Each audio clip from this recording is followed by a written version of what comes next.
ابھی میں جو نماز کے لیے آنے والا تھا تو اچانک اطلاع ملی کہ ان پر قاتلانہ حملہ ہوا ہے.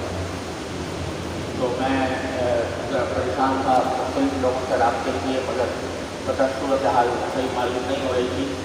تو میں نے اس لیے روکا تھا آپ کو تاکہ آپ سے دعا کی درخواست کروں کہ اللہ تعالیٰ کو ہے آپ کا تعاون کا فرمائے.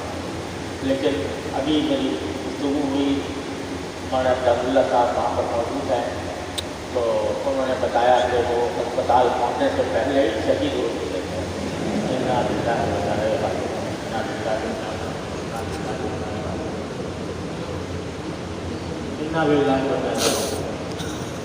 آپ سے برار سے درخواست ہے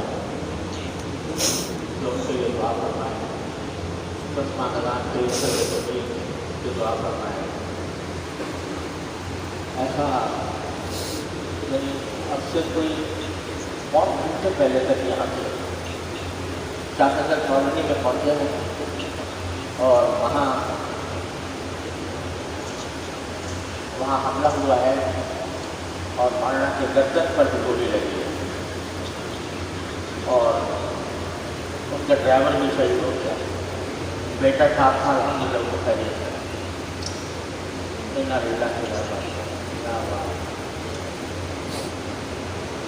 اللہ تبارک و تعالیٰ اپنے فضل و کرم سے ہمیں اس صدمے کو برداشت کرنے کی توفیق عطا فرمائے.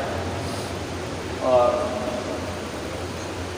یہ فتنہ پھیلایا جا رہا ہے ہمارے ملک کے اندر، سازشیں ہیں غیر ملکی. دعا کریں کہ اللہ تبارک و تعالیٰ نے سازشوں سے ہماری حفاظت فرمائے.